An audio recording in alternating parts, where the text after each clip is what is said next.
po bezproblémovom tehotenstve prišiel deň pôrodu. Všetko sa vyvíjalo v poriadku, bez nejakých komplikácií.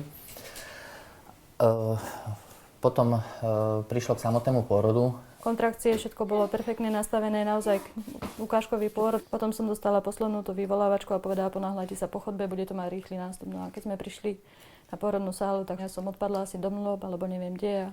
Poslali ma preč, nakoľko malička sa nás zasiekla v pôrodných cestách.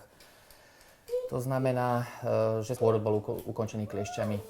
Potom až po 6. nedeli vlastne nám lekár povedal, že sme mohli zomrieť pri pôrode obidve, lebo ja naozaj z toho pôrodu neviem nič. Ja až na druhý deň, keď som sa prebrala, jediné, čo som ich prosila, že aby mi slúbili, že to dieťa nám neumrie.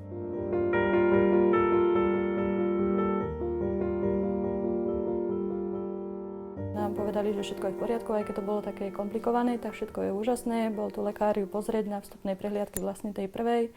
Povedal, že malá je úžasná, že je perfektná, že je zdravá. No, nechali sme to tak, tešili sme sa rok zo zdravého dievčatka a keď sme vlastne išli na ročnú prehliadku, tak povedali nám, že všetko je v poriadku, len je trošku posunutá následkom ťažkého pôrodu. Tak sme tomu nechali voľný priebeh, lebo sme verili tým lekárom, že áno, bude to fajn. Ale keď prišla vlastne ročná prehliadka a ortoped vlastne som ho prosila, že pán doktor, prosím vás, pozrite sa mi na dieťa, niečo sa deje, nesedí, nechodí, neotáča sa. A on nám povedal, že by ste chceli však mať detskú mozgovú obrnu.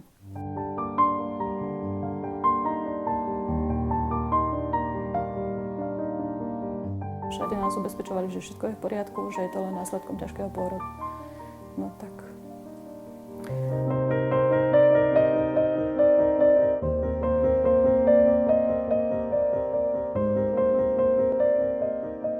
Pre nás to bol veľký šok. Sme si to nepripúšťali a od toho jedného roku sme s našou maličkou začali proste navštevovať rôzne rehabilitačné zariadenia, aby sme jej čo najviac pomohli. Ona veľmi chce a to je na nej vlastne to pekné a to nás aj posúva dopredu. Bola taká zlatá, povedala, že rodičia moji za 2 roky, za 3 ja budem chodiť sama. Takže je to také potešujúce. Takto ako vyzerá, tak to je 4-ročná makačka, že ozaj ona nemá detstvo. Ona v kuse cvičila, bola stále na pobytoch. Si porovnáte 5-ročné deti v jej veku, tak to je úplne niečo iné. Ona strašne rýchlo dospieva. To nevedela rozprávať. A keď sme tam boli na druhom pobyte, tak naša tým, že je doma sama, bola taká hamblivá. A ona na Deň Matiek napríklad išla vystupovať pred všetkých kúpeľníkov. Nikto ju nerozumel, čo recituje, ale ona bola hrdá, že je medzi svojimi deťmi a že proste, že to zvláda. A ja som bola hrdá na ňu, že vlastne vystúpila medzi tých ľudí. A daj pusu. Počkaj, poviem ti. A zober si dať. Zober. A pozri si, čo tam máš. To ti Nelinka kreslila, si to Koníka. Koníka má. Harry Potter?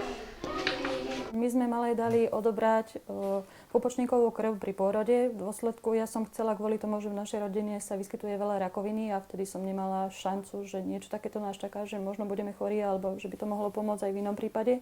Vždy chodia nové informácie o tom, čo sa dá s touto krvou robiť. A tohto roku hľadajú deti, ktoré majú detskú mozgovú obrnu. Možno, že by takýmto deťom tá krv pomohla, tak ja som ju tam prihlásila.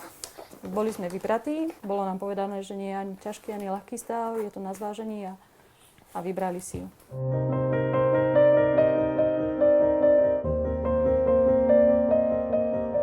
Pupočníková krv má perspektívu využitia pri detskej mozgovej obrne práve z toho dôvodu, že obsahuje kmeňové bunky, ktoré sú schopné odstrániť poškodenie v mozgu, ktoré vzniklo, dajme tomu, počas pôrodu, pri ťažkom pôrode, kedy dieťa nemalo dostatok kyslíka. Je to schopnosť buniek svojím spôsobom obnoviť alebo zregenerovať tú časť mozgu, ktorá utrpela práve nedostatkom kyslíka.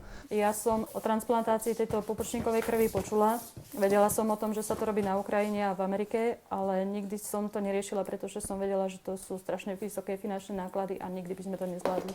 Je to strašne náročné finančne. Naša rodinná banka spustila program Pomocná ruka práve pre pacientov, ako je Nelly. Jedná sa nám o to, aby pupočníková krv nebola len uchovávaná, ale aby slúžila a bola využitá na liečbu. A sme veľmi radi, že na takúto unikátnu liečbu môžeme poslať Nelly do Spojených štátov na Duke University, na jedno z mála pracovísk, kde sa pupočníková krv na tento účel využíva.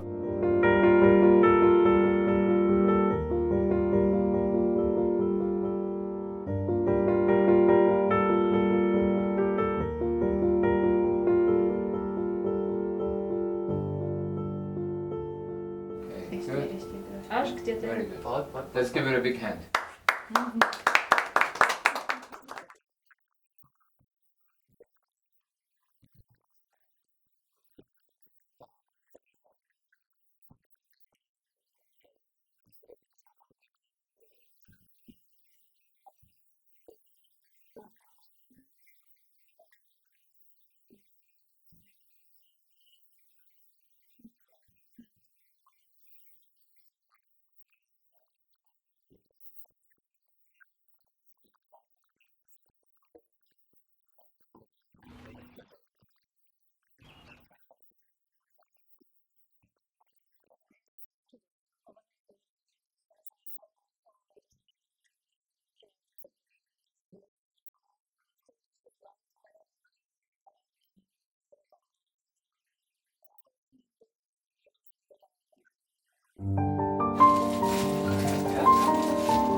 Pasová kontrola, dobrý, vaše doklady poprosím. Dajte mi doklady. Díky. Kam cestujete? Kam cestujete? Na Slovensku, ne? Nie, do Ameriky. Do Ameriky. A odkiaľ cestujete? Rakúska. Z Rakúska? No, perfektne. Tak páči sa? Ste už niekedy boli? Páči sa? A šťastný let.